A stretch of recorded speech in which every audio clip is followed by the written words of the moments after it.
ton, lebih kurang 800.000 orang. Dari 800.000 itu adalah sebagian besar adalah keturunan Indonesia.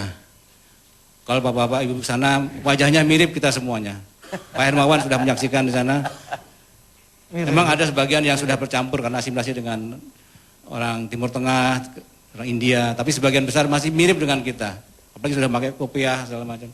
Jadi saya sangat bangga bahwa Syekh Yusuf di sana sangat dihormati dan setiap tahun ada acara Easter Festival atau Festival Paskah yang untuk menghormati bagaimana Pak Syekh Yusuf mengajarkan Islam pada liburan musim Paskah, karena saat itulah kesempatan yang terbaik bagi Syekh Yusuf bisa mengumpulkan masyarakat orang-orang Indonesia yang pada waktu ada di sana.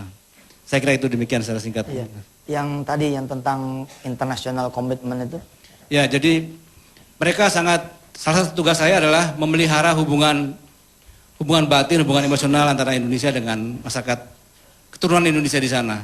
Nah, saya menyambut baik gagasan dari Ustadz Yusuf Mansur untuk mengadakan pertukaran dai atau syekh-syekh di sana, karena mereka dikatakan belum banyak mengetahui bagaimana sejarah Islam di Indonesia.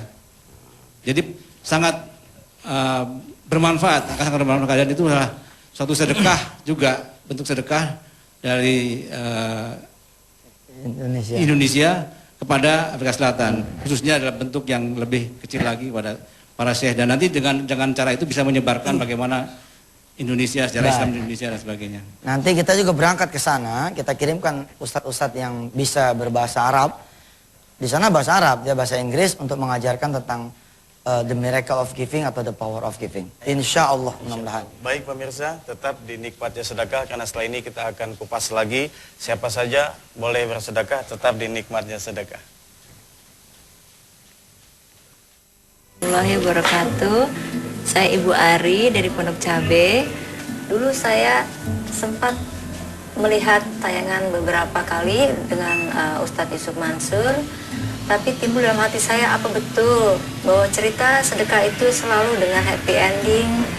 Karena itu pada saat saya menonton tayangan sedekah di TV, di mana Ustadz Yusuf Mansur menganjurkan agar kita cobalah untuk bersedekah dengan keyakinan yang mungkin waktu itu kita masih masih kurang yakin.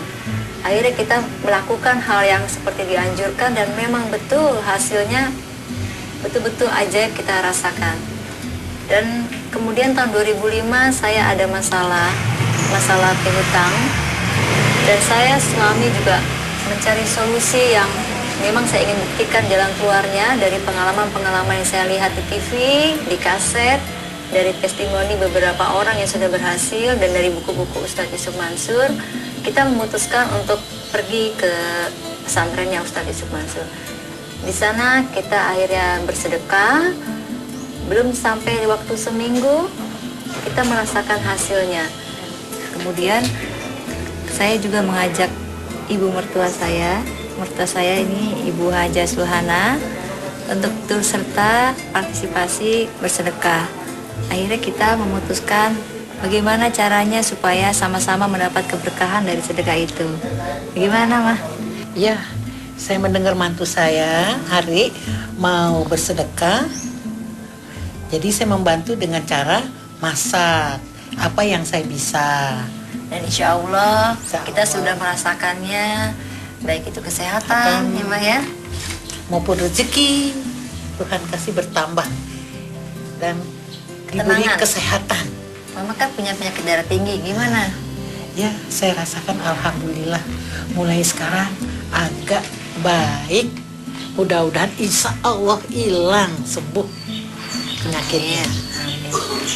Barangkali ini juga buat pelajaran bagi kita semua, bahwa dengan bersedekah apapun bentuknya, dengan diiringi keikhlasan hati, baik itu materi atau dengan tenaga, itu akan merasakan dia dampaknya dalam keluarga kita, suami, keluarga.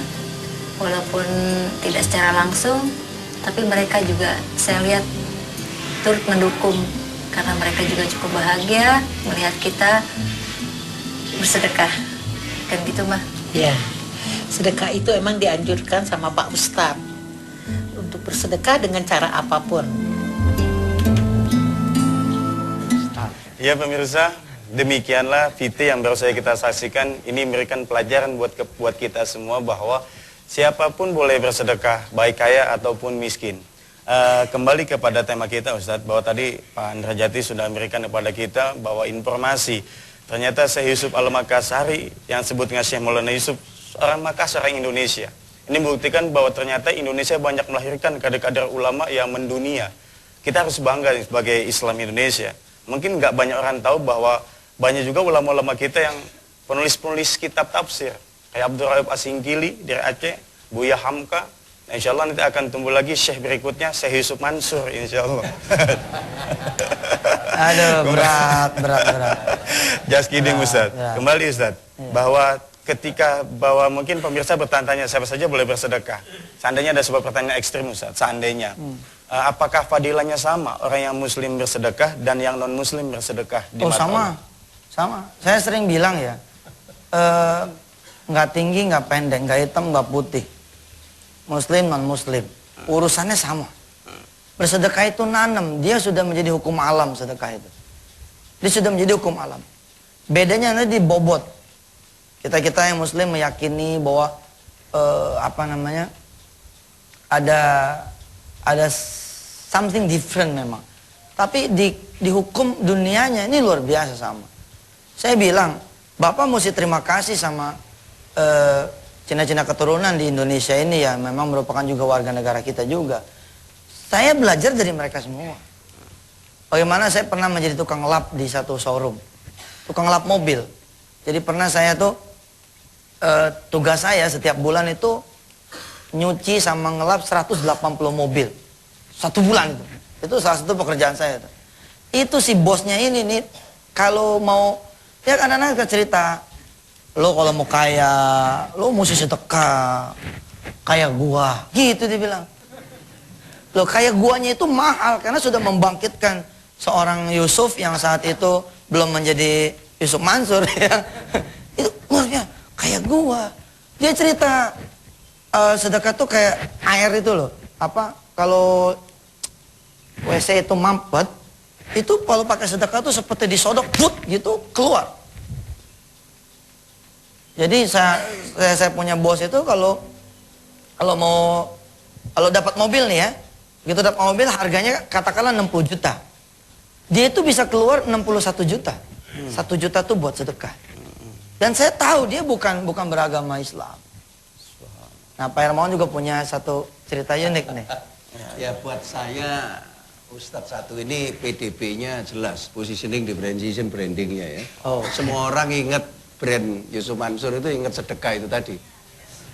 Dan karena sedekah boleh dilakukan oleh semua orang, maka ini boleh dikatakan rahmatan lil alamin kan. Dari Islam tapi untuk semua ya Pak ya. Cuma tadi dijelaskan kalau di Islam itu betul-betul diyakini ya. Bahkan tadi disebutkan sampai brol itu tadi. Saya kebetulan Katolik. Kalau Katolik itu kan ada atas nama Bapa dan Putra dan Roh Kudus. Amin. Jadi berkah yang didapat dari atas dari Tuhan kan memang mesti dibagi secara horizontal. Semua itu yang vertikal tidak ada gunanya kalau tidak dibagi secara horizontal. Ada film juga Paying Forward namanya. Film Hollywood sebetulnya. Film Hollywood biasanya belum tentu semua mengajarkan pelajaran-pelajaran yang bagus, tapi yang satu ini bagus. Jadi diajarin Pak Andra Jati, anak-anak mulai kecil dibilangi paying forward, bayar di depan dulu, paying forward. DP gitu ya Pak? Ya DP dulu kepada orang, nanti akhirnya pasti dapat di belakang. Nah, jadi ini sebetulnya betul-betul rahmatan lil alamin ya. Tapi kalau Pak Hermawan sendiri punya nggak pengalaman pribadi ketika Pak Hermawan itu memang bersedekah ke orang lain? Ya saya banyak bersedekah dalam ilmu ya. Tadi dalam perjalanan ke sini Pak Andra Jati juga bilang sedekah itu tidak perlu cuma uang, tapi saya yang kebetulan tahu sedikit tentang marketing, ternyata kalau ketemu semua orang itu nikmatnya itu bukan dari apa, tapi dari orang itu mengatakan saya terinspirasi, saya membaca buku, saya mendengarkan, akhirnya sekarang saya sudah berhasil membuat perusahaan ini, perusahaan ini, perusahaan ini. Dan kalau perusahaan itu makin banyak dan makin kompetitif, daya saingnya makin tinggi, itu kan bisa membayar pajak lebih besar untuk negara.